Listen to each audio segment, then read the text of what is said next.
for review this week as voted by you, Skeleton King. I'd just like to point out real quick before I start that mine is only 04, unlike the usual 06 I've been reviewing lately, which probably only matters to me, but I wanted to point it out.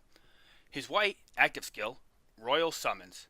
The king heals himself for 3000 health and summons a ferocious skeledeer with shown amount of health to fight alongside his allies.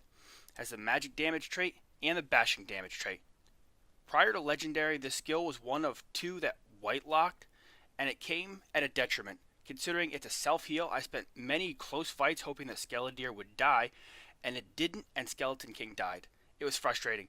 It's impossible to separate this skill from his others, but this summons a beastly tough tank. I rate this as a 5-star skill. His green skill, Hail to the King. Using his kingly powers, he finds the weakest ally or foe and decides their fate. If an ally, he heals shown amount of health. If a foe, he deals 2 stars worth of magic damage. Has a magic damage trait and the necrotic damage trait. This is a skill theme that a few different heroes have, and I've always liked the diversity. And as weird as it sounds, I think having low damage makes this skill better.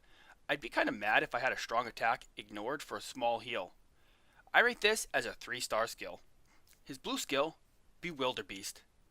The Skeledeer now charges into battle towards the furthest foe. When it stops, Skeledeer does a kick dealing 1 star's worth of physical damage and stunning for 2 seconds. Every 7 seconds, Skeledeer will do the stunning attack again. Has a physical damage trait and the bashing damage trait. I really like this skill, but the damage is really low, and a 2-second single target stun every 7 seconds isn't very overwhelming either. I rate this as a 2-star skill. His purple skill, Hot to Trot. Skeledeer are born from the fire and flames, and now burn all nearby foes. Every 1 second, nearby foes will take 1 star's worth of magic damage. Has a magic damage trait and the fire damage trait. The damage is pretty low, but it triggers really fast. I rate this as a 4-star skill. His orange, legendary skill, Bombardier. Skeledeer now explodes on death, dealing 5 stars worth of magic damage to all nearby enemies. After a cooldown, it is possible to recast Royal Summons. Doing so kills any Skeledeer currently active from this hero and summons a new one. Has a magic damage trait and the fire damage trait.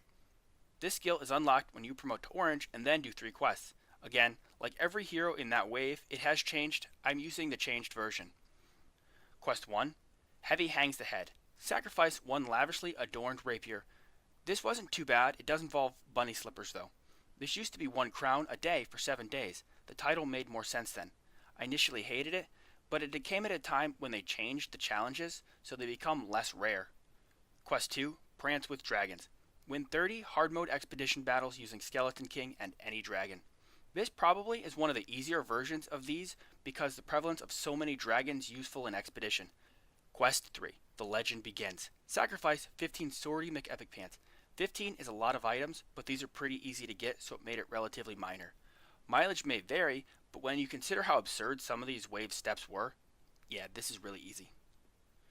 Of note, even though the numbers are blue, skill power raises the damage here. This fixes the white lock mentioned in Royal Summons and does great damage. This skill is everything we hoped for and more. I rate this as a 5-star skill. Skeleton King's suggested runes are Bolt for plus 15% attack speed and Hail for plus 30 accuracy. I don't know why though. I mean, even without thinking Bolt was useless, this seems like a very poor decision. I use Tree for plus 15% health and Ocean for plus 25% skill power. Skill power not only affects every skill he has, but also overclocks his Hail to the King heal. Not crucial, but worth mentioning. His optimal keystone stats should be intellect and starting energy. His optimal major primary should be skill power. His optimal minor primary should be magic penetration. For tertiary stats, there's not a lot that benefit him greatly. Cap out improved healing at 500% and go fire damage. Expertise, Fury, Conservation, Improved Disable, and Cooldown Reduction are useful but have very little effect. Where do I use Skeleton King? I do use him in Boss Pit for Invocus Stage 3. I do not use him in Titan Temple. I do not use him in Colosseum, but I did for a very long time. I think his diversity actually excels here. I do not use him in Fight Pit, I do not use him in Expedition, and I do not use him in War. Aside from the obvious ones of Moondrake and the Omni pair, Skeleton King pairs up well with Megator, who rushes in and stalled until I could Royal Summons. Or, I always enjoyed the pairing anyways. He also pairs up well with Spirit Wolf, who usually targets his Skeleteer with Feral Taunt, which given its expendable nature, is very good. Skeleton King is very diverse, so he makes an excellent 5th if you already have an optimized group.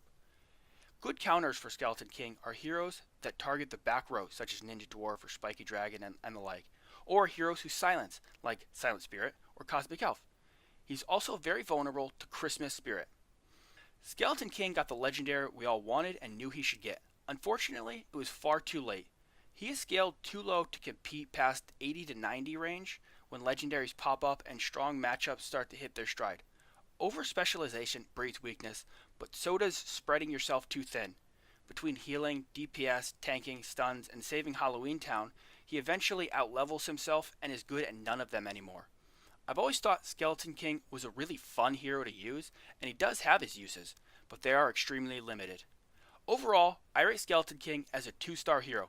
If you have one, he's worth messing around with, but he isn't worth pursuing. Thank you for watching. I welcome your comments. What do you think of this hero? You're also welcome to rate and subscribe. Be sure to check out my Twitter in the first 24 hours to have your vote on who I review next, as well as Discord and Patreon, which are all in the description. Now perhaps, more videos? You know you want to.